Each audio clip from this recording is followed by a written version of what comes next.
welcome everybody to another episode of the Commanders Film Room. You guys can find us on YouTube at the Big Doug and Carmi Show. You could also find us streaming on X. I am one of your hosts today. My name is George Carmi, and I'm joined here with Mark Bullock and Nick Ackridge. Gentlemen, how you guys doing today? Pretty good. Good, man. Good. You? Absolutely, doing very good, guys. I was talking to you guys pre-show. It seems like it's almost like Christmas and spring around here. The NFL draft around the corner. It's been a lot of fun, kind of breaking down, looking at film, constantly grinding, looking at NFL draft prospects, and we're happy to have you guys here today. Mark, we're going to be looking at hopefully 8 different prospects today. We're going to look at how we're going to kind of muscle our way through the draft prospects today and see where it goes. Like 4. We'll get to like 4. We'll get like 4 today. We'll see how it goes. Hopefully, get some questions from the fans out here. But Mark, just kind of a behind the curtain view. What was your approach to the draft process this year? What do you look for as the Commanders' needs potentially, and how do you approach looking at draft prospects? Well, it's different this year from normal because normally we're sort of mid-October and we're starting to look at quarterbacks. And this year we went all the way into January and we don't need to think about quarterbacks, which has been very nice, but also very different. So, yeah, I kind of felt like I was playing catch-up because, the season finished and then suddenly it was free agency right on the heels of that. And then kind of after free agency, I kind of took a week to kind of evaluate, okay, where are they at? What are their actual needs, both short-term and long-term, and then kind of dove into the class then. And obviously the positions that people are all talking about, kind of defensive end, cornerback, maybe some running backs, maybe some wide receivers, and kind of started with defensive ends, and that's where we'll start here. And yeah, kind of just dove into the guys that have been linked with Washington, and tried to cover as many, or at least watch as many of those guys as I could, and then moved on to corners and kind of same thing. Look to the guys that are being kind of speculated around that 29 kind of range, and watch those guys and kind of see, now we're a year into Dan Quinn and Cliff Kingsbury and Joe Witt.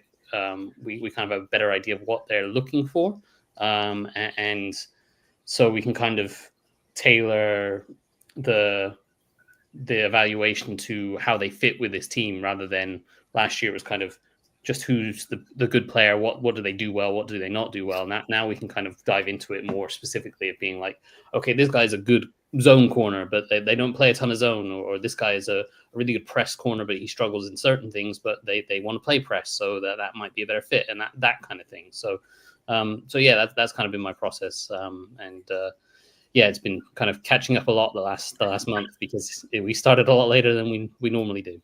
I'm actually it's a blessing in disguise. Obviously, for years and years we've been looking at quarterbacks way early in the process, as you kind of alluded to.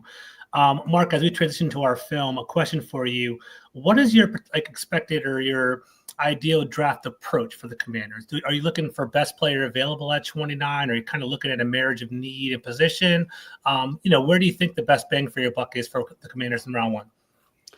Yeah, I think you always would like to tailor it to a need, if you can, but it's you can't drop down a tier. If you have a guy in your first tier of players that you think is a clear first round talent, but he plays a position you don't necessarily need. Let's say offensive line right now they're pretty well set with the Tunsil trade and Coleman moving to right tackle and sort of thing. They don't necessarily need a tackle, but if they have a tackle that they view as a top 5 tackle, and he's there and he's that much better than any defensive end or cornerback on the board, then I think you have to take that guy. But I think in an ideal world, you're looking at hopefully trading back, unless there's a guy that you just can't, pass up on. I think Adam Peters kind of just joked in his presser an hour ago, like if Abdul Carter drops to 29, then they'll take him, Absolutely. But, yeah, I think otherwise you're probably open to moving back, and hopefully there's some decent offers. We'll see. But yeah, I think you're kind of looking at, you still go on overall talent level, and then hopefully if you have a kind of similar chunk of players in the same kind of tier range, then you might look more at what you might need more. And then Nick, real quickly, I know we talked about maybe not asking you a question, but I'm going to ask you one anyway. I know you're an offensive line guy. I guess the question was, we haven't talked about this offseason yet. We got Laremy Tunsil, what we put him at left tackle. Where do you foresee Brendan Coleman as his best fit moving forward? Do you want to try him out at right tackle, or do you think he would be best served, potentially as a guard? If it was me, I would just slide him to left guard, just because I've seen him there in college and I've seen him play pretty well there in college. Mm-hmm. I have not seen him play at right tackle, but it sounds like that's what they're kind of leaning towards for him, which I would be fine with. I mean, he was not a fantastic left tackle, but he was just okay, and that's kind of what you would expect from a third-round rookie. Had his moments, had some bad games, and so I think I understand why they would want to try him at tackle first. It's a more valuable position, but I think he would just be a very solid guard, and that's not a knock on him. I mean, we still need guards, and so I think he would just be very good at that position. Absolutely. I think obviously with the offensive line, there's a lot of synergy, a lot of chemistry that you guys put together with the 5 best players on the team. So whatever combination that would be put together for Washington. So without further ado, let's jump into it. Mark, I'm going to throw the mic over to you, put the music on. It looks like Donovan Eziraku is our first on our list. Yep. I thought we'd start with the guy that I've seen pretty much most commonly linked with Washington. And I think he's the guy that a lot of kind of analysts and I guess fans as well are I guess hoping will be there. I've seen him start to get like a little bit higher up in the first round as well now. So now it kind of looked like this would be great if he does fall this far. Yeah. So the book on Eziraku, and we'll see that here, is he has an elite trait, which is ability to bend and dip around the edge. He is a little bit undersized, and we'll get onto that. But he has an elite trait, and that is the ability to bend and dip around the edge. And this represents a good example of that. So we'll run that through here. He's working against the right tackle. Sorry about the shaky camera. I don't know why they have a shaky camera here. I guess the stadium was real loud. He gets chipped off the edge by the tight end here, so he gets delayed off of the snap, and so we can already see that like the other rushers are well ahead of him. But this is where his elite trait comes in. So he gets super low. You can see he's already getting low here to dip under the tackle to get around him. But then look at this, just how low he is to the ground there. Like his hand is touching the ground. That's how low he's getting to the ground. Most edge rushers cannot get this low and stay balanced and turn the corner that sharply, because they just lose balance. So they're not flexible enough. They're not bendy enough. And that is an elite trait that he has that not many others have. That's very, very hard to replicate. And that makes it really, really hard to cut him off the edge, because he can just get low and dip and bend around the edge. So that is an elite trait. And you can see he turns quickly, closes quickly. The quarterback just manages to get the ball off. That chip really helped delay him, but you see how quick he got to the quarterback there. Again, I'll just run that back. Just play it through this time at full speed, and you can see instantly around the corner like that is real elite trait, bend and quickness. So haven't seen that in DC in a long time. No. Yeah.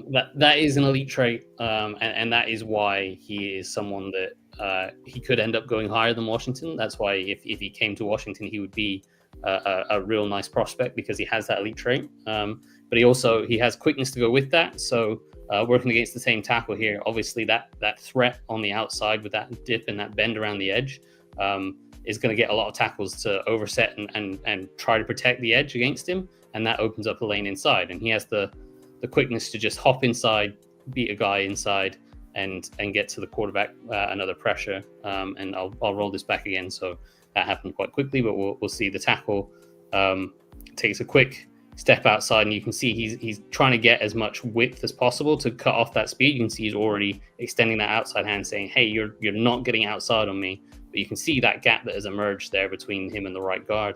And Eziraku is quick enough to start upfield, but also quickly shift back inside, change direction, give a little club and a swim, get that inside hand knocked down, and he's past him inside. The tackle tries to kind of hold on to him, but he can't really, and Eziraku's there.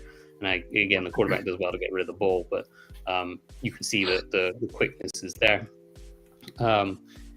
He's known as this guy that has a lot of pass rush moves. I think that's slightly generous. I think he does have the potential, and you see the foundation of a lot of moves. But he is kind of reliant on one or two. And obviously, you see that bend and that dip around the edge is one of the big things that he has with a speed rush off the edge. The other move that he's really good at is a cross chop. And we'll see that here. Cross chop is when you take your inside arm and you chop across to the outside arm of the tackle. You knock that hand down, and it gives you a path to the edge. And so we'll see that here. He gets off the ball, and you can see this inside arm is going to come across and chop that outside hand down. Comes across, he gets it nicely placed on kind of the forearm, the wrist of the tackle, which allows him, you can see there, he's got a grip of it. He's able to knock it down. That means the tackle doesn't have any way of cutting him off around the edge. And then you can see again, he transitions into that bend and that dip around the edge, gets low, turns the corner sharply, and there he's in closing quickly. Because he's able to bend and dip around that corner so quickly and so easily, he's able to keep his momentum and close on the quarterback rather than just being run by like a lot of guys would be. And this time he does get the sack. So that cross chop move is his go-to move. It's his number one move, and it's a really, really good move. And he does have the kind of foundation of a few others, but it can be, he can rely on this one a little bit too much, and it can be a little bit predictable. So we see it here off the edge against the right tackle, against the left tackle this time. He's already used it a couple times in this game. And so you can see the tackle kind of waiting for it. And as the hand comes, he dodges it and he kind of catches him. And I'll run this one back a little bit just to emphasize that point. So you can see here the left tackle kind of keeps his hand low. He's kind of anticipating that cross chop. And you can see here comes that hand ready to cross chop. And he's trying to get that forearm, but the tackle kind of pulls his arm away and then engages with that outside shoulder. So he can't get that cross chop. So because it was such a predictable move, the tackle was able to kind of adjust and then kind of catches him, and then he kind of eats him up, and Ezaraku gets nowhere. So I think he's a little too reliant on that cross chop move right now. I think there is the foundation of a lot of other moves, and I think it won't be long before he does have a really good variety of pass rush moves. But I think other analysts have kind of said that like he's got this huge array of really, really good pass rush moves that are all really high level. I think his cross chop is at a really high level. I think the others are kind of B- C+ developing right now, and they still need some work. I don't doubt they'll get there. I just think they'll be realistic about where he is right now. Yeah, and that's something you see a lot with young pass rushers. Like the top echelon guys like the Abdul Carters are going to have already polished multiple different moves, where you have some of these other guys that are going to fall a little bit later because, like Mark said, they have one really good move, but they don't really have a set plan yet. And that's when you see younger guys kind of struggle when they get to the NFL, just because tackles are just so much better in the NFL than they are in college. And they scout you. They know exactly what you're going to do when you're going to do it. So having more than just one move is what makes a young pass rusher pretty good.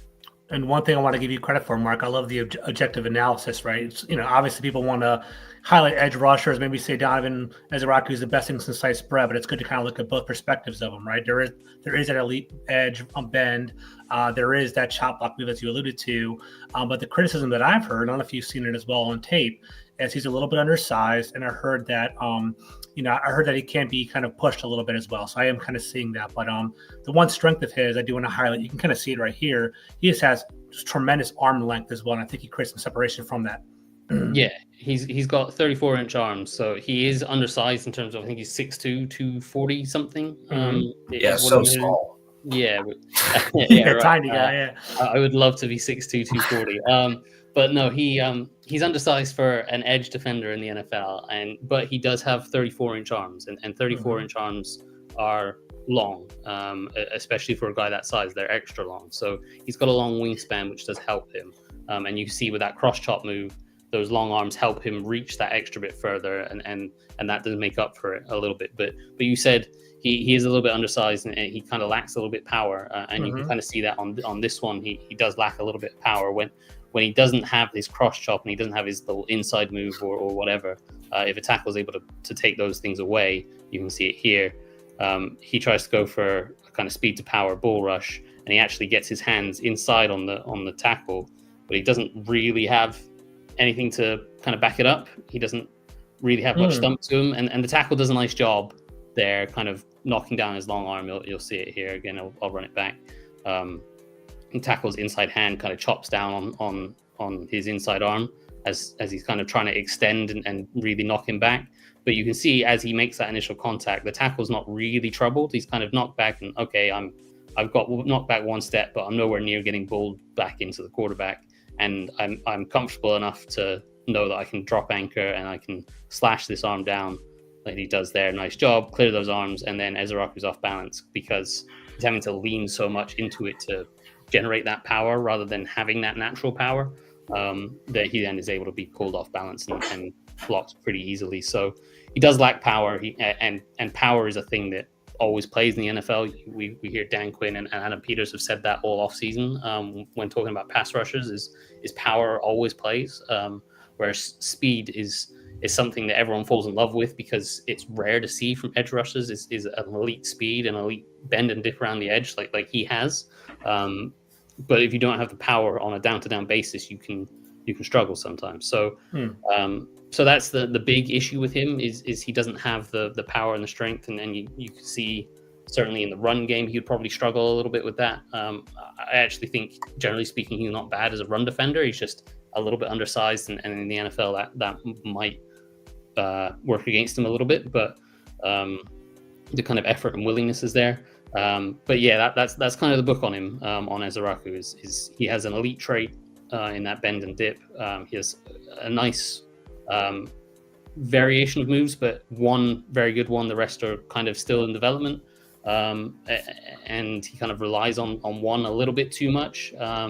But I think the others will develop, and he will have a more strong rush plan as he kind of matures. But he does lack that power. Yeah, I think Nick kind of alluded to it, right? When you're picking at 29, every process is going to have some sort of warts. You're going to have some sort of areas of growth. I think Ezaraku does have that elite bend that you're looking for in an edge rusher. I think we need on our team, to be honest with you. And I do think that he has to develop his skill set a little bit more. So I think he's still a viable prospect at 29. So, in my opinion. Yeah, I mean, if you just think of his body type, he's almost kind of the same body type of Frankie Luvu. I think Luvu's a little bit lighter, but that's essentially what you're getting is that type of body type. And Luvu's a stand-up linebacker, so you're going to lose a little bit of power there, but what you can lose in power, you can hopefully make up for with speed and agility. And the good thing about what Washington's done this offseason is they've added a lot of bigger bodies on the defensive line. So there's no desperate need for a guy to be a 3-down player right away.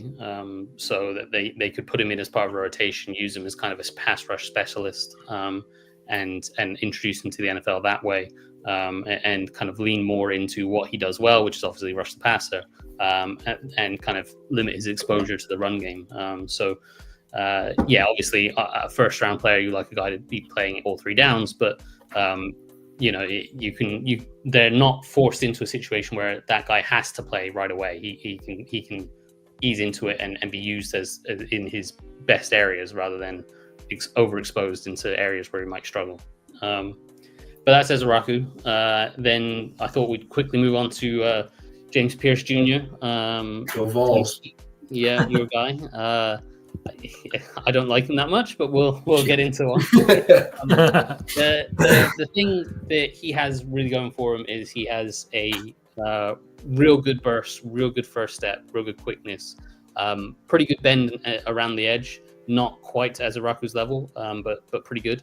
But the real kind of, I guess, the elite trait that he has is his first step quickness. And you'll see that here. He's just so quick off the snap. And I'll see if I can catch it by the first step. Yeah, you can see that's his first step. He's already up and you going. You saw it a lot. Like watching Tennessee every single week, you see it a lot. Never really had a plan, but he beat half the tackles. He beat half the tackles in the SEC just off that first step alone. Yeah, you can see he's already across the line of scrimmage, nearly getting hip level with the tackle who's hardly out of his first step. The ball's not even in hands of the quarterback, and he's already kind of in his second step across. Yeah, I mean, you just look at the difference between him and 19. It's just incredible. That guy's not even off the snap yet. So that's the kind of first quickness we're talking about here. And what that allows him to do is, you can see the tackle's already panicking, being like, oh God, this guy's already by me. He's opened his hips completely to the sideline, whereas you see this guy's a lot more square because the guy's still in front of him.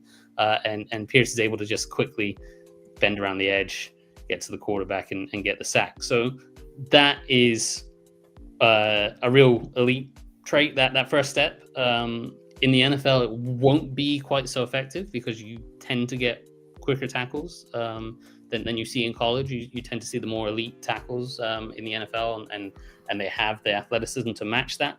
But it is still a very, very good first step.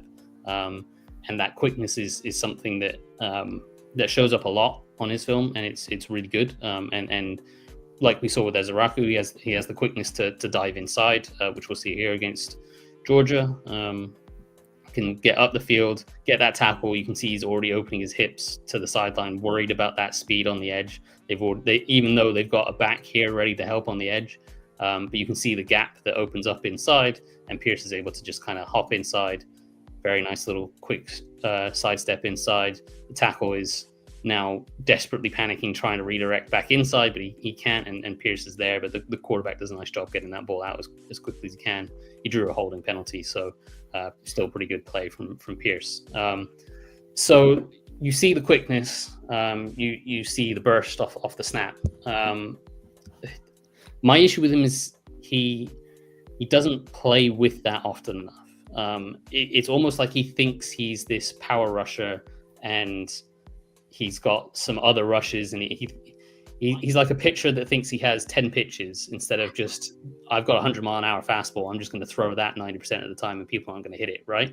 So something he loves to do is this stutter move, and you'll see it here. And that stutter move can be a really effective move for speed rushers because you can step up the field, you can get the tackle panicking, then you can stutter and make them think, oh God, is he going back inside? You get them to stop their feet, and then you're able to be quick enough to burst by them again. The issue is he uses that stutter move, which would be like a change-up for a pitcher. He uses that more than his fastball. And so the tackles end up just setting up for that stutter move, and then the stutter is not effective. And you see that here. He's already used it a couple times in this game. And you can see he kind of stutters his arm, stutters his feet, and you can see the tackle is set up for it. He's not lunging at him, worried about the speed on the edge. He's knowing that this stutter's coming, and that means he can just set his feet. And as soon as Pierce tries to get back outside, the tackle's there ready to cut him off and engage. And then as he's engaged, Pierce hasn't got anything else to go with it, and he's easily blocked. So that stutter move, as I say, it can be a really effective changeup, and you can see it from time to time work really well as a changeup. But he uses it so often, it's more of his fastball, and then he uses his speed burst as his changeup, and I'd like to see those flipped around. So question for the both of you guys. I know you both have been watching him. So I guess the criticism on James Pierce, from what I've been hearing, is one of two things. Size. I heard he's a little, obviously he's more of a slender, slim edge rusher, so potentially he could be thrown around in that regard. And then I've heard that he has kind of a lack of a motor. People have questioned whether he is pursuant of like a running back that goes to the opposite side of the field and things like that. Have you noticed that between the film work? There were some reports about that at Tennessee, and what Tennessee did with their defensive line is, it's kind of similar to how their offense operates. Is everything is so fast paced, and they would shift. They have basically like lines, like in hockey, where they would shift a full defensive line in for another full defensive line.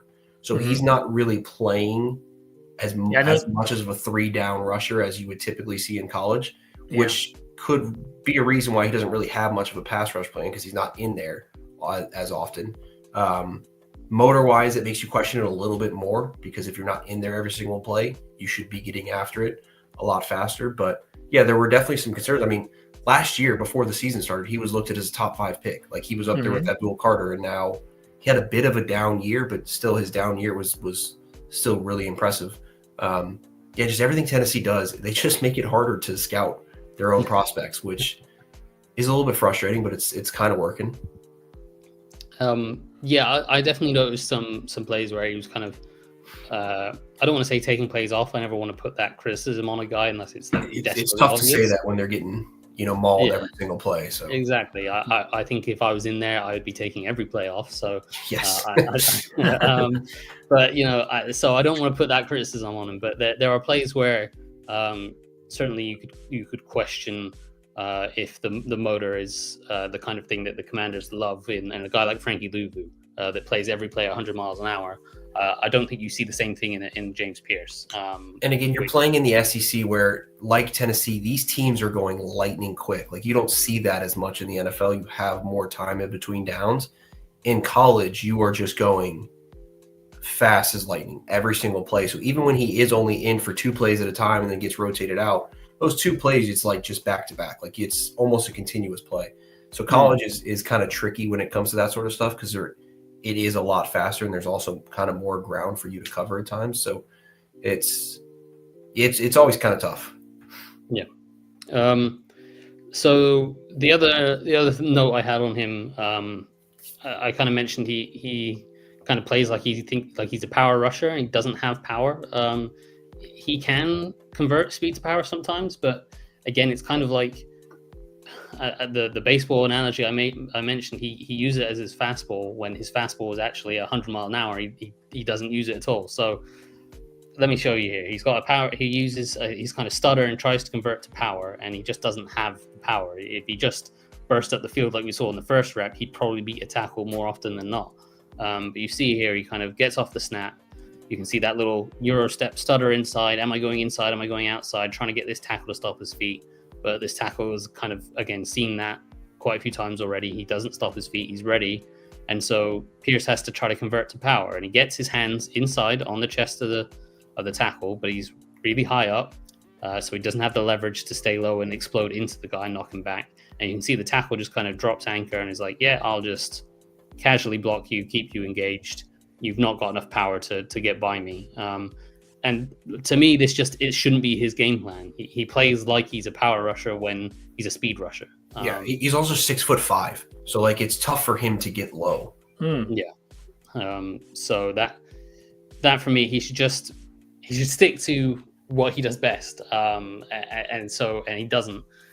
Now maybe you get him into the building and you get the right guys around him, and you get a D-line coach that can teach him a rush plan and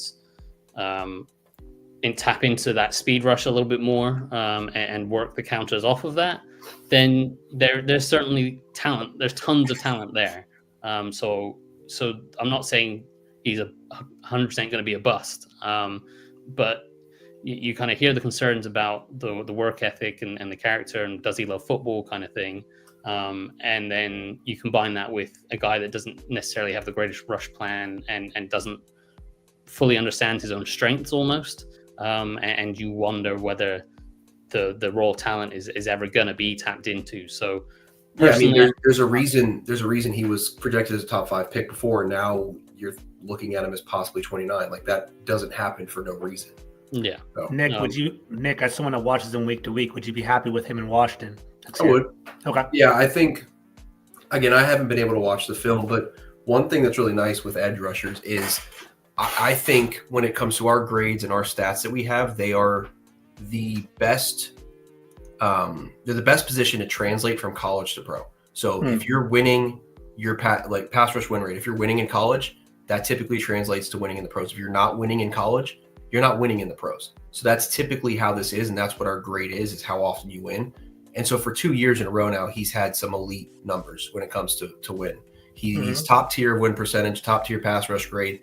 Again, that does come from the fact that he does have a little bit less snaps. And Ezeiruaku, he's the same thing. He's up in that top tier as well. So that's what I'm looking for with edge rushers. For me, I don't have to go too deep into it for me. Like, I just need to look at, did you win in college? Did you win consistently in college? Then I can see you possibly winning in the NFL. If you didn't, that's when I kind of look at the film and go, okay, why were you not winning? Is there any reasons? And kind of perfect cue, we go to the Texas A&M edge rushers who don't have those elite production stats. Like, both of them are middle of the pack when it comes to pass rush win rate, pass rush grade. So now you have to go back into the film and figure out why. Is it something their defense is doing, which that did not help them? But that's basically what I'm looking at when it comes to edge rushers. If you produced in college, you have a much better chance of producing in the NFL. And it's one of those positions that is the most translatable. Yep. And on that kind of thought process, we come to one of the most polarizing prospects in the entire draft class, which is Shamar Stewart. If you were in playing Madden and you were doing creative player mode and you wanted to build a defensive end, he would look exactly like Shamar Stewart. If you were going based off of pure production, you would not touch Shamar Stewart at all. He's 6'6", 290. Yeah, I That's don't know if insane. he's. Yeah, I don't think he's still 290, but no. But he has some insane measurables, and the thing I saw today was being comped with Myles Garrett from an athletic standpoint. But there's a reason Myles Garrett went 1, and there's a reason he is not going to, and that's production. So yeah, let's get into it. He everyone knows the kind of stat: 4.5 sacks over 3 seasons, just 1.5 sacks every year in college. So not very productive, but looks the part. And I think he's the kind of guy that if you want to like him, you'll see enough in the film to like him. It's a lot like the Trayvon Walker thing, like a couple years ago with the Jags. Right. Like this is the type of thing that you're looking at. If you're looking at something hyper specific, you're gonna love him. Yeah. And so it's the ultimate traits versus productions conversation. So we'll start with some good stuff. So this is him working off the edge against the left tackle. We got a tight end potential chipping or just kind of in the way. I think he's just releasing out to the flat here, but he's lined up that side. You have to be cautious of that. So he rushes kind of up the field at the tackle, and he uses a nice little Euro step move where he kind of jabs inside. You can see the tackle's already stopped his feet and is worried about going inside. You can see the left guard is worried about trying to come across and help the tackle because he might dive inside. And that opens up a path to the edge, and he does a nice job exploding off of that jab step inside, kind of opening up the chest of the tackle and giving himself that path to the edge. And has a little bit of dip and bend, not a huge amount, but enough to get around that corner, that weak shoulder of the tackle, turns the corner, and he nearly closes on the quarterback, who does a nice job getting rid of the ball. But that's an example of a nice rush off the edge. And then this time we see he does go inside, and he's working against a good left tackle here. Steps up the field, and this time he does go inside. You get a nice job from the defensive tackle inside, occupying the guard. And Stewart's able to quickly turn that corner, bend around, stay low, get low, stay low, and turn the corner with speed. He just can't quite close on the quarterback, who sees him coming because he came up the middle just quickly enough to get away from him. But still a good rush. You still did a pretty good job as a pass rusher if you're getting the quarterback to have to scramble like that. So there is, the speed, the quickness, the kind of the Euro step, the ability to manipulate a tackle. He lacks technique as a pass rusher. He's very raw in my sense, which is odd for a guy that's been in college for 3 years. But he has just raw power, and kind of like we talked about, there's not a huge amount of production because he doesn't necessarily know what he's doing with his raw fundamentals, but the traits are all there. So this is him working against Will Campbell, who's probably going to be the 4th overall pick. People are saying he's pretty much locked in to go to the Patriots 4. So this is him working against Campbell. And you can see here that there's not a hell of a lot of technique that goes into this. He just kind of gets into him and just lets his raw power drives his legs. He's low. He's underneath the Campbell, but Campbell's like 6'8", so it's pretty easy to get underneath a tall guy like that. But he just uses his power to drive Campbell back towards the quarterback and get a pressure that way. So again, he has raw power, and as I talked about earlier, power always plays in the NFL. He has speed and quickness to kind of change direction, get a tackle, kind of stopping their feet and having to redirect and stuff like that. But he just doesn't. He doesn't have great technique, and this play is a really good example of that kind of lack of technique. This is one where he's just wild and uncontrolled, and his kind of limbs just go everywhere. He's got arms flapping around, his legs are kind of flapping around. I think he's trying to do that kind of same Euro step thing, but he kind of just flaps his arms and legs around and never gets anywhere. So we'll see it here. He rushes against the right tackle. You kind of see he kind of stutters his legs and flaps his arms around and never gets anywhere, and he's easily blocked off the edge. And so that's the kind of thing that you see where it's like the fundamentals are there. The raw power, the raw speed. The he's not the bendiest, but he's got enough. It's all there, but he doesn't know how to tap into it. It's almost like he's got very little football sense, and it's kind of just rushing at 100 miles an hour, not sure how to use his strengths. So you kind of have to wonder, can you tap into that? To me, he kind of comes off as the prototypical Baltimore Ravens edge, right? They always have like those oversized edges. They're powerful. They're not necessarily the most speed rushers in the world. So I kind of see him in that regard. I was really low on Shemar Stewart. I didn't necessarily think that, that production is glaring and eye-popping to me. We had Thor Nystrom on our show last Saturday, and he broke down Shemar Stewart. And he said, I don't know if you guys agree with this. I'd love to hear your opinion. He said that we should re-examine the way we look at Shemar Stewart. He says people kind of view him as a boom or bust talent where he could be exceptional or he could be completely awful. He says Shemar Stewart's more of a high floor, moderate ceiling kind of player because he has so much power. He could provide something in the run, but he might not be the most elite pass rusher in the NFL. Do you guys have any thoughts on want to expand on that by any chance? No, I agree. Okay. I think it's really smart. It's because, again, he has that raw power and his athleticism is always going to play. I think a good way to kind of look at that is Javon Kinlaw, who is someone who was drafted really high because of his traits, because of his talent, because of his size. Production hasn't really been there, the top tier production, but he still produced well enough to now earn, multiple second contract. I think, the floor is very high because you are talented and you are an athletic freak. I agree. The point I would fight back on that is the guys that you typically see as high floor guys are guys that are fundamentally really sound. They really understand football. They know what their role is and they play it well. And sometimes as a defensive lineman, it's just being a really stout run defender, understanding where they need to be, what gap they need to be in, being gap sound, not being knocked around consistently. Shemar Stewart is a guy that fundamentally is raw, strong, powerful, quick, but doesn't really know where he's going on any given play. And you see the flashes, like this run play here is a good example of the good flashes, right? You've got the right tackle. I think this is Membu, right? The guy that might be a top 5, top 10 pick. And Stewart just blows him up because he's got raw power and he just explodes into it. And credit to Stewart, he does everything. He kind of has that Frankie Luvu play style where it's everything at 100 miles an hour. It's not leaving anything on the field. It is going full out for it. And when you see plays like this where he explodes up into the blocker, gets him up, it's going to extend that inside arm to stack him up and then get inside, shed the block, and go make a really strong tackle. That's an excellent run play. But just as frequently as you see those kind of plays, you see plays like this where he will knock back this left tackle from Notre Dame here, but he has absolutely zero clue where the ball is. And you'll see it as we run this through. He focuses on, I'm going to knock this blocker back and I'm going to win this block.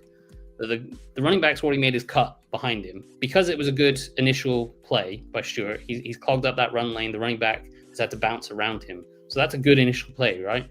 But the running back is now bouncing outside. Stewart doesn't know where he's going. And I'm just going to drive this guy back. I'm just going to keep driving this guy back. I've disengaged now. The play's still going on here, but I'm just going to get in a fight with the tackle. I kind of love that.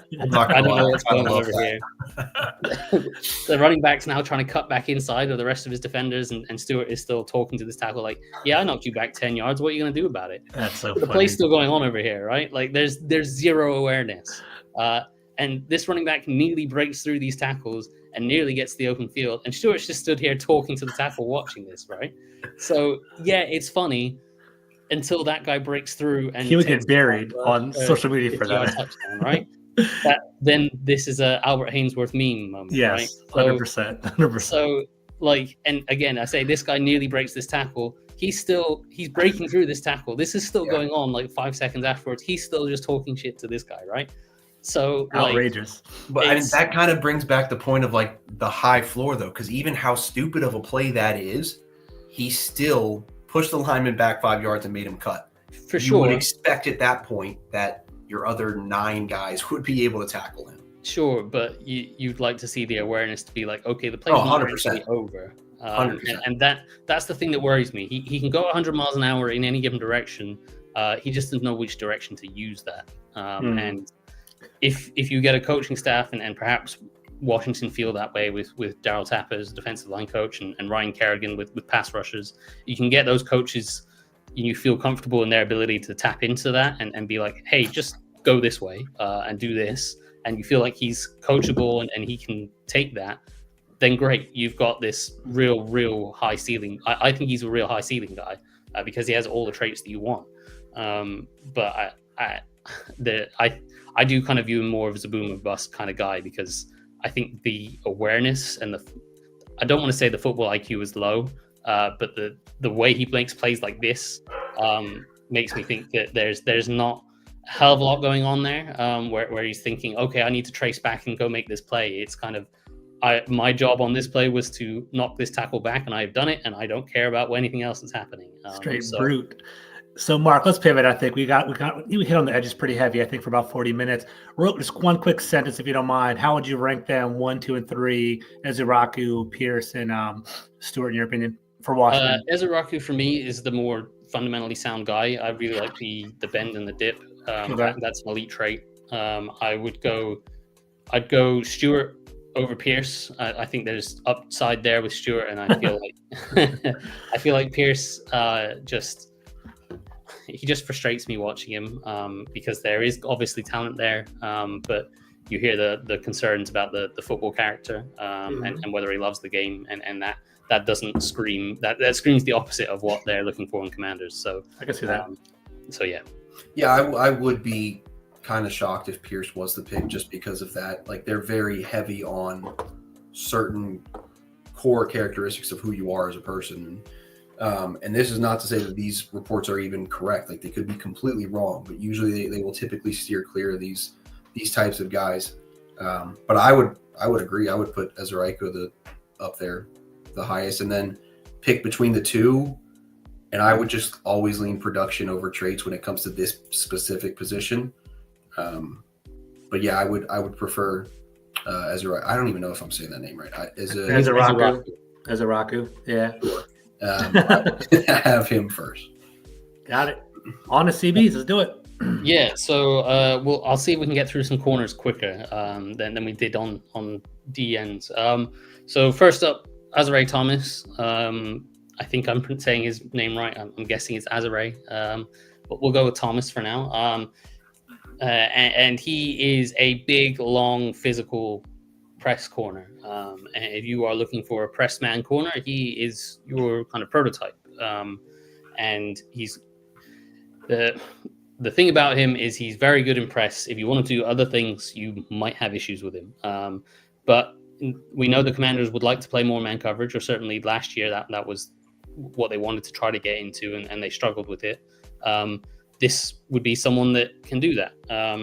So first thing here is we'll look at him in press against a rhythm and timing route. It's a curl route, and these are routes where, and we saw it last year with Washington with the likes of Terry McLaurin and Noah Brown. These are routes where a receiver has to be at the right spot at the right time in rhythm with the quarterback's drop, with the ball coming out, and so they can't get disrupted, they can't get knocked off. And that's where Thomas, his strength lies. So he's in press coverage. And the first thing to note is how patient his feet is. You see a lot of young press corners with long arms and being physical. They, off the snap, they will jump straight towards the receiver and try to lunge at them and try to get into their chest and knock them off. That's not what Thomas does. Thomas is really patient at the snap, and he makes the receiver declare where they want to go, and then he gets physical. So we'll see that here at the snap. You can see ball snapped, real patient, keeps himself square, waits for the receiver to make his little stutter and which way am I going to go, stays patient, still hasn't engaged with him yet. Now the receiver is going, okay, I'm going to go outside. That's when Thomas starts getting his hands on, uses his length, and that's when he gets disruptive. And that's when he starts knocking him wider, and the receiver can't really do much about him because the receiver wants to run his curl route here, but Thomas is there ready to negate that. You can already see the quarterback is at the top of his drop ready to throw the ball. And so this is disrupted and no way he's going that way. But I think the quarterback kind of predetermined that pre-snap because he just looked right the whole way. But you can see physical, stays with it. Now, at the top of the route, yes, he does give up a little bit of separation there. But by that point, the quarterback is already looking elsewhere. And the whole point was you see how patient he was at the snap, then got physical, disrupted the timing. And on a route like this curl route, where it's all about rhythm and timing, being in the right place at the right time, you can see he's already gotten widened towards the numbers. When he wanted to break that here, he's already a yard or two further outside. So that's not being in the right place. And Thomas disrupted the timing, so he's not there at the right time. You can see the quarterback's already delayed and holding on to the ball because this isn't going great down here either. So yeah, that's the kind of press coverage. You see patient feet, physical, long arms, and very disruptive of rhythm and timing routes. So that's the kind of book on him. He's real good with those patient feet, real physical at the line of scrimmage, and allows receivers to declare their intention of where they want to go, and that's when he will then engage and disrupt them and take them more often than not towards the sideline and kind of out of the play. So that is the real upside with him. That's what you want to see him doing. The issues come where things get a little bit more complicated than just playing press man coverage on one receiver. This is a switch release stack set. So you've got two receivers stacked close together. Now Thomas would normally be working on the outside guy, but because these guys are stacked and they do what's called a switch release, where the inside guy breaks outside and the outside guy breaks in or releases inside, that kind of confuses how they're matching up. Again, normally you just have the outside guy match the outside and the inside guy match the inside, but this all gets kind of confusing for him. And this is something that shows up consistently for Thomas, is when he gets these kind of stack sets or bunch sets, the releases can kind of confuse him and he kind of not sure who he's meant to be guarding. And we'll see it here.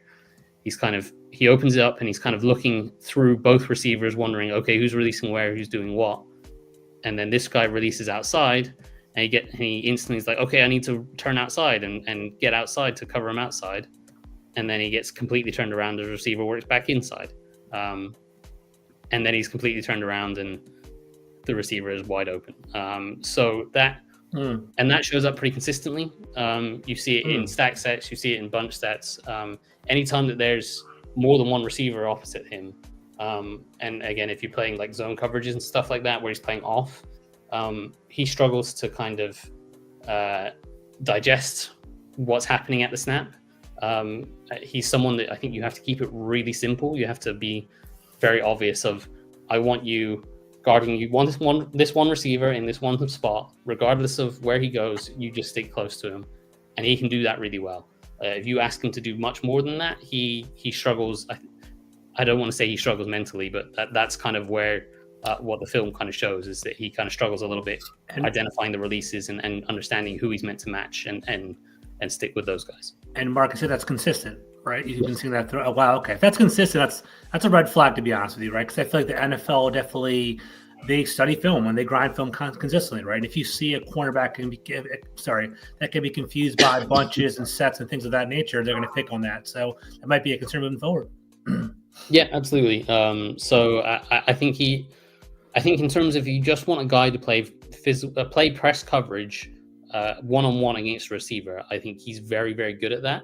And I think he would be, if that's all you could ask him to do, and you could make the situations where he's doing that constantly, I think he'd be a really good pick at 29. But as you say, offenses kind of get to dictate whether they go in stack sets or not, or bunch sets or not.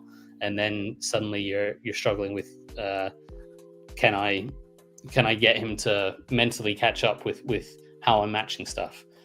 So conversely to that, we have Trey Amos, and he is very much the opposite, in that he's so good in match coverages, and he's another big, long, physical corner, and we'll get to a little bit of that physicality. But I think the thing he does best is match coverages, where he's reading releases at the line of scrimmage and he's matching up where which receiver he's guarding based on the releases. So this is a very, very basic form of this, where you have a corner route and a flat route, but the receiver running the corner route is going to work inside towards the numbers to give himself room to break back outside.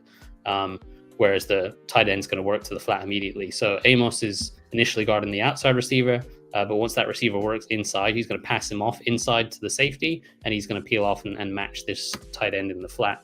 So you can see here, very basic understanding of a match kind of coverage. You're passing that guy off inside, and you can see he quite easily identifies the tight end's breaking out to the flat, and I've got to take that, and he matches up to it quickly. Quarterback's not quite expecting it. He's throwing that ball, expecting the tight end to break free there, and Amos matches it really well. And then you see the length and the long arms undercuts the route and taps it away for a breakup. So he's someone that I actually kind of like seeing more from off coverages, and where he's able to play with the vision, where he can identify those match coverages. And we saw in Washington, we didn't see it too much in Washington early in the year where they really struggled. And a guy like St. Juice really struggled with match coverages. But we saw it when Lattimore came in, and then Sam still was really good at it. And you saw it if you watch Dan Quinn's defenses in Dallas. They were really good at man match coverage, where the corners would play off. They're still in man coverage, but they would match routes. And so they would pass guys off inside. But they like their corners to play off with vision so that they can match those routes, but also break on anything underneath. And so we'll see that here. You can see him off playing with vision on this receiver. This receiver is running a slant route on third and 8, 3rd and 6, something like that. Amos is just going to show that ability to play off with vision. And then the quickness, you can see he's peeking into the backfield here. He's reading the receiver, but also peeking into the backfield, waiting for that throw. And you can see the quickness. He's able to come out of this break and close on the receiver, be physical at the point of contact, get his hands on the ball, break up the pass. That's the kind of thing that they really like. He does have the upside of, if you put him in press coverage, he has the size and the length at the snap to be physical. And you see that one here. This is another little slant. He's in press man coverage this time. And you can see he gets real physical, gets into the chest of the receiver and kind of takes full advantage of getting that hand placement and staying physical. And you can see that route's taken away. The quarterback looks at it and is like, okay, I can't go there. I have to go the other side. So he does lose this a little bit late, but the quarterback gets sacked. So that's the kind of upside you see with him in press coverage. I think he needs to work on his feet a little bit in press coverage. I talked about it with Thomas. When the best press corners are really patient with their feet, they let the receivers dictate their release and then they react.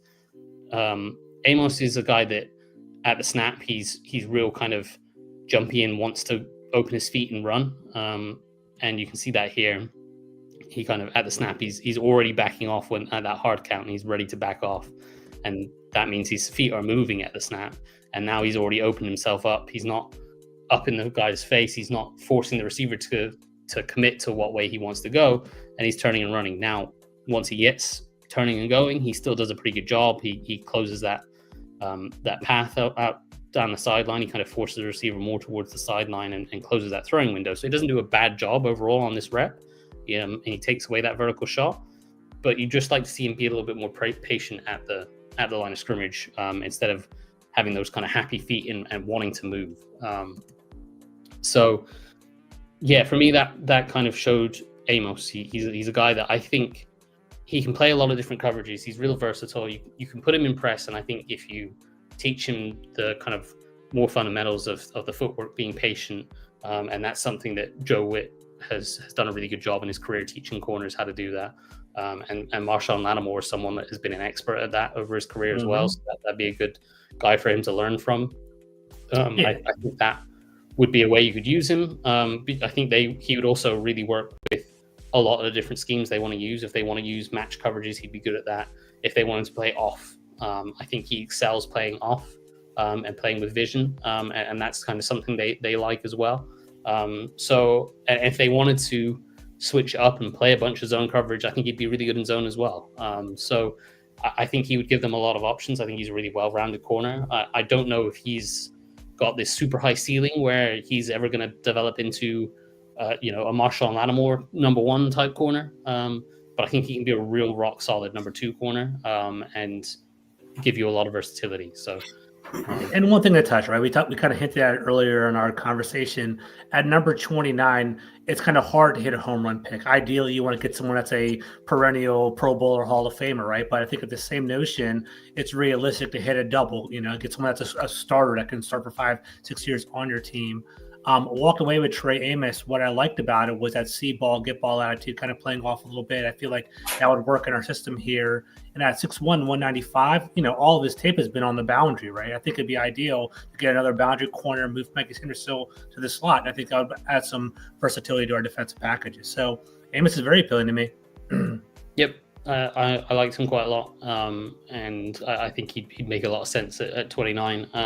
I think if you want to take a little bit of a higher upside swing, but with a little bit more risk, that would be, I think his name's Siobhan Revel. Yep. Mm-hmm. Yeah. The quarterback from East Carolina. He kind of like Stewart, if you were to build a corner in Madden, it would be his measurables. I think he's 6'3" with like 33-inch arms or something like that, and ran a 4.3 or something like that at the combine. Like insane speed, insane length, and insane quickness. Those are three raw traits that you look for in every corner, and he has all of them. So that ticks all the boxes. And when you look at his kind of high plays, you see a guy that's got sky high potential. And so we'll start with him in man coverage, playing press. So again, he's on the sideline, as you say, on the outside, pressing this receiver. And this guy's just going to run a fade, and you're going to see pretty decent rep here in press. Again, I like to stick on those patient feet. That's something that is a little note on him as well. Sometimes he does show it. It's just not consistent. And I think that's the kind of the note on him for me, is that the consistency is kind of lacking in all parts of his game. But here he kind of opens his feet a little bit quickly, but the receiver does kind of break outside pretty early.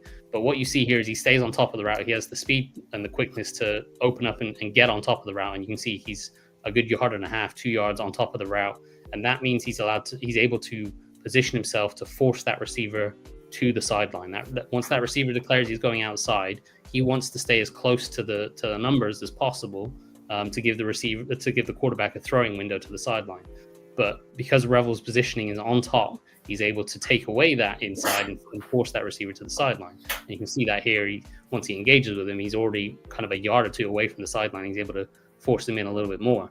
Now that quarterback still takes the shot anyway, but Revel is really good. The other big upside with him is he has really good ball skills, and you can see he's turning back, looking for the ball. He locates it, he tracks it in the air, and then he gets his hand in at the catch point and knocks it away. And actually the receiver kind of turned defender, breaking up an interception rather than Revel breaking up a pass. So that's kind of the upside of him in press. If you're playing off coverage, those ball skills show up even more. And this is the kind of rep that would, I think, stand out to a Dan Quinn, Joe Witt kind of defense. He's playing off with vision. This is a play action. It's actually, I think it's a flea flicker, but we'll call it play action. And we've got a deep over. And typically, I think this is a zone play, so he would just kind of break off and sit in zone back here. But he kind of reads that there's no threat to him, and he can see that it's a flea flicker and the guy's running across. And so we'll run it through, and he makes a really, really good play. So again, he's dropping off, and I think they're playing some sort of either fire zone or cover 3. And you can see he's responsible for this deep outside third, which is why he's not urgently running inside, as this receiver is quite clearly running across the middle. But you can see that flea flicker now. The guy's flicked it back to the quarterback, and this is where Revel kind of goes, okay, I'm working on instincts here. There's no real threat to me out here. I know where they want to throw this ball is that deep over off of those kind of play action, flea flicker kind of things. And so he just decides, I'm driving on this route. And you can see he is peeking into the backfield the whole time. You can see he's watching where that quarterback is trying to throw, and he is going to drive on this route and undercut it. And you can see he gets there, times it perfectly, undercuts it. And then from here, there is a lot of open field down here, and this guy runs 4.3. And so he takes off, and he's not getting caught.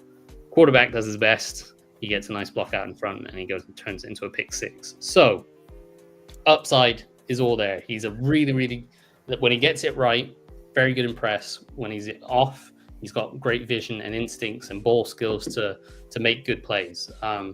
So that's where you love the upside of him, but it's just the inconsistencies. Let me see what one of my notes on this one. This one's another press rep. So this is an example of him kind of getting beat off the snap. I talked about him inconsistent with his feet. I won't run it back. So he's up in press and he kind of lunges at the receiver and he kind of guesses he's going inside and he bites on that first inside jab step, and you can see he kind of just gets himself out of whack a little bit, and that allows the receiver an outside release freely, and then he's kind of playing catch up. Now he doesn't do too bad of a job here, and the ball is coming out this way, so it doesn't matter in the end. But you don't like that kind of miss at the line of scrimmage. If you're going to be up on the line of scrimmage and you're not patient with your feet, you need to make that contact and disrupt them. And he didn't play with either patient feet or get the contact to disrupt them. And so that got him beat initially. And NFL receivers that are probably faster than whoever this guy is probably run by him a little bit more. So yeah, that's kind of the inconsistency when he's up in press. This one is a zone rep where this actually is a really impressive play, but the kind of awareness and where his eye should be is a concern.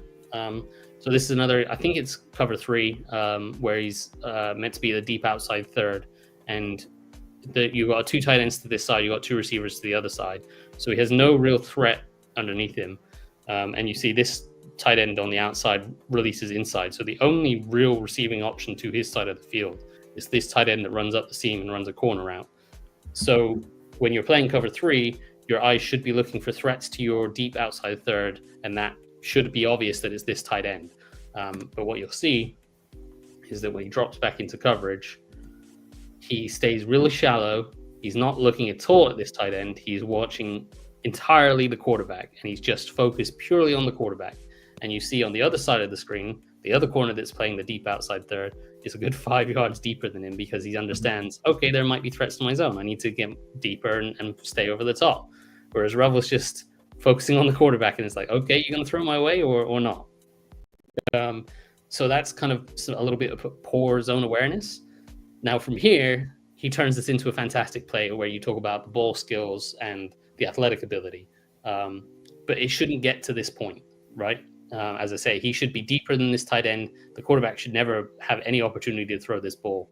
But he does, because Rebel plays really shallow, not getting deep enough, not identifying the threat, and just focusing on the quarterback. So the quarterback tries to throw this over his head, and as I say, this is where it turns into a really good play. He flips his hips, sinks back underneath it, and you see the ball skills there to get up and go tip that ball at the top of the arc and knock it away. So, now, counterpoint. Do we think that he's doing that on purpose? One thing I see a little bit with this is that he knows he's got tight ends there, and he knows he can get back. Technique-wise, it's terrible because, again, he should not be letting the tight end behind him in that zone. But I think just playing devil's advocate here. Sure, and maybe that is the case. I would question why a guy playing for East Carolina against Michigan is trying to bait a quarterback. And this was from 2023. So this is JJ McCarthy, a first-round quarterback.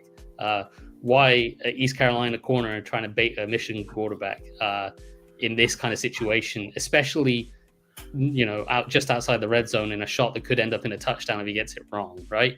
If you're going to be doing that, do it on their 20, where it's not the end of the world if you get beat. You might give up a big play, but it's probably not going to be a touchdown. So if he's doing it, I would question the situational awareness.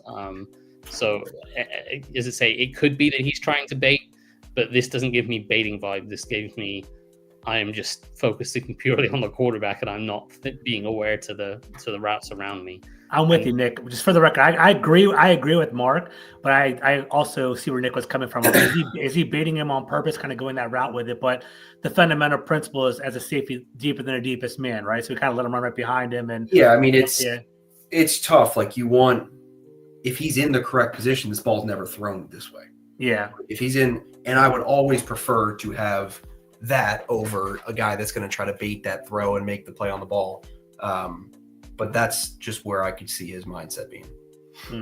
Yeah, I mean, potentially, like, he does have the ball skills that could add up to he's trying to bait the throw there. But I think the idea of baiting a quarterback to throw is kind of overplayed a little bit, and I think it's kind of used as an excuse sometimes for bad positional awareness, and that's what I think that was.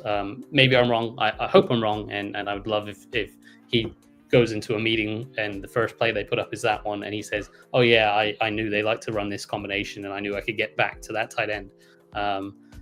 In that case, I would say, why are you not intercepting that pass rather than just tipping it away? Because again, if you are baiting that throw, you do need to make the interception because you're baiting in. That's the point of it. Exactly.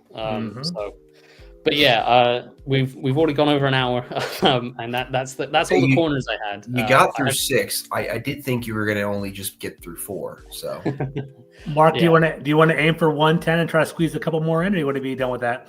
Well, the 2 running backs I've got are Henderson and Tootin, so we can try to squeeze one more in if you want to. I won't ask any questions. I think TreVeyon Henderson's like the unanimous pick, right? Whenever you put anything up for him on Commanders Nation, everyone wants him here in DC because he's the home run threat. I don't know if you're a big fan of him or not, so I'm curious what you have to say.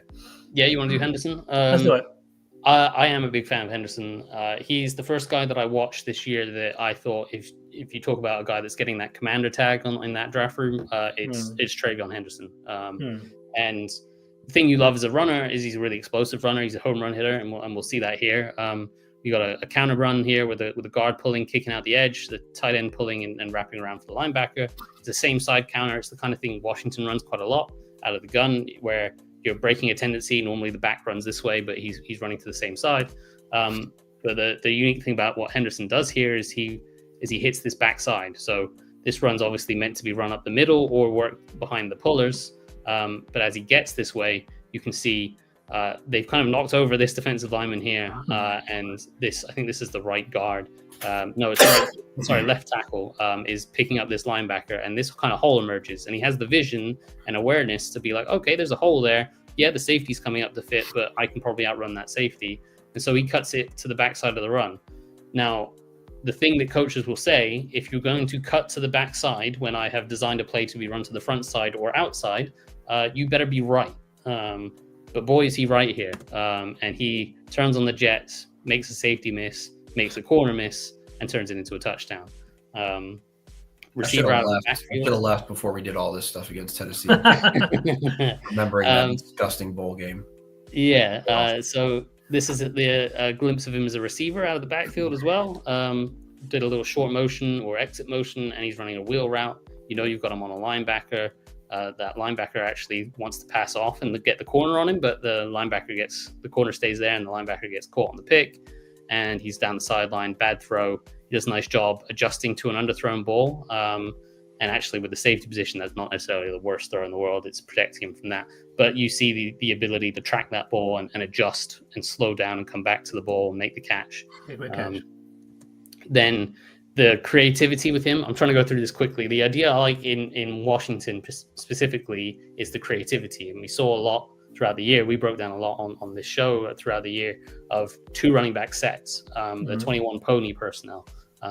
And I think he'd be excellent in that kind of situation, where he's in the backfield here with another running back. And we saw Austin Eckler in this kind of role and Jeremy McNichols in this kind of role, where you have a bigger back, or Brian Robinson would be running the option inside, and he's running out to the flat as kind of a swing screen option, and it's an RPO.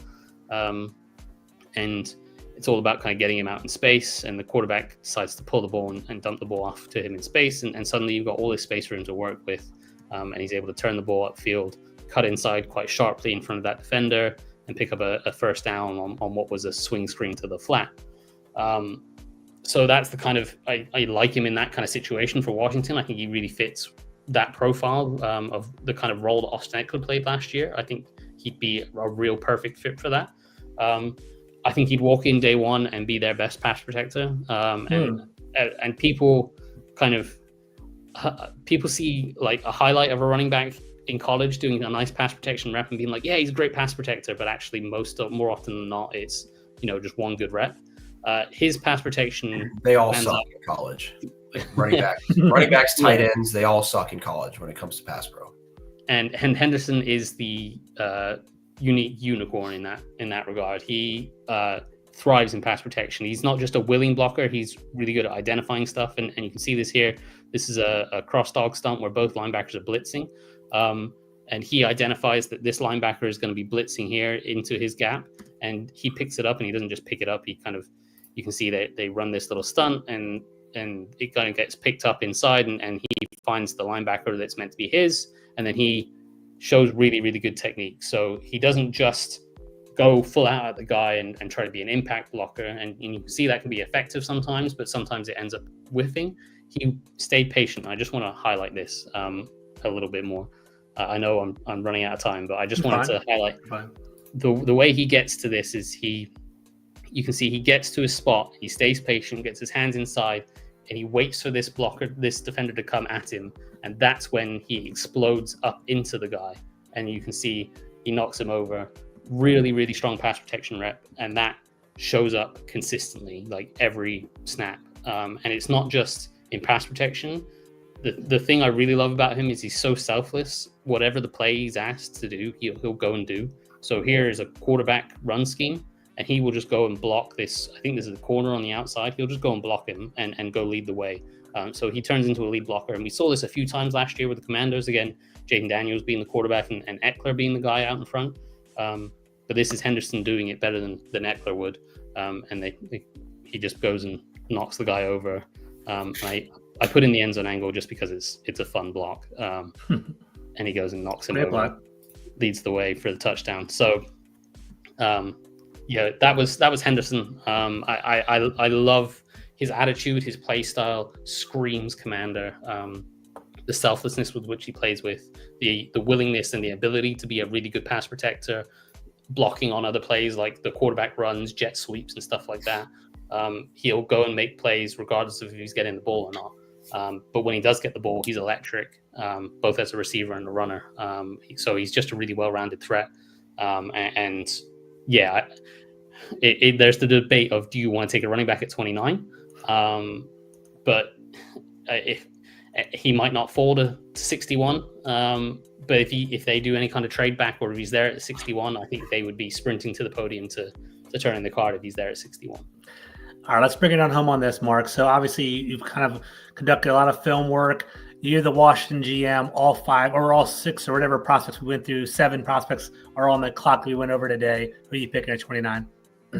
Out of the guys that we looked at today, Ezeraku would still be the guy I'd go for. I think he fills a need, and I think you'd probably rate him as, well, personally I'd rate him as the highest talent out of all those guys.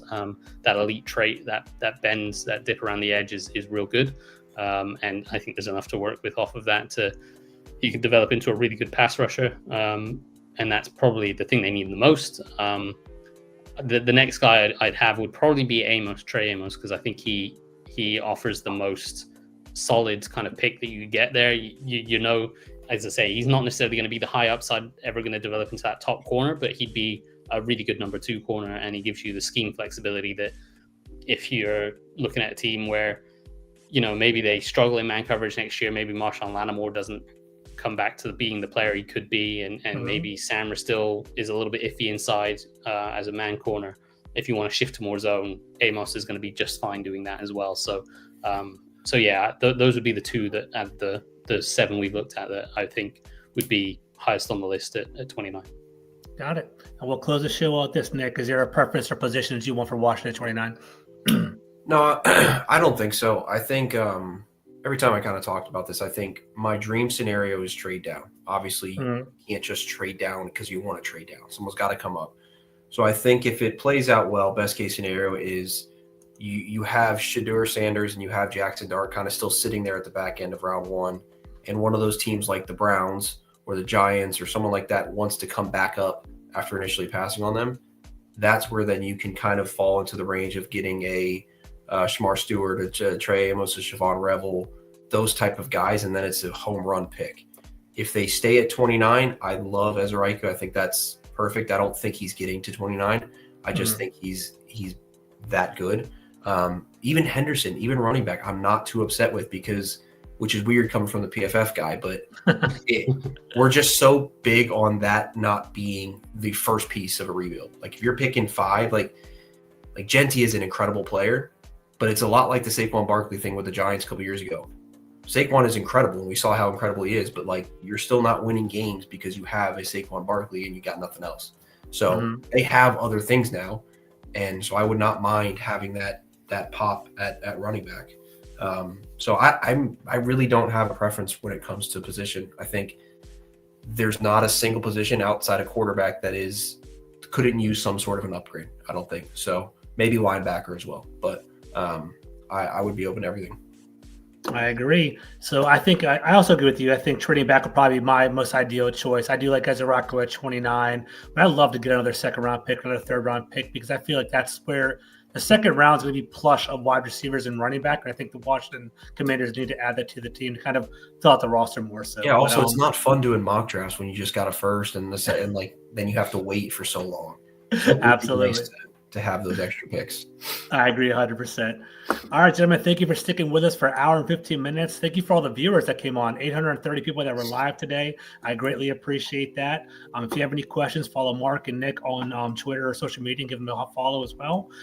We will likely get together next week. We haven't talked about it officially, but we'll probably review the draft picks from Washington next week as well. So thank you guys for watching. Check us out next week. Take care and talk to you guys soon.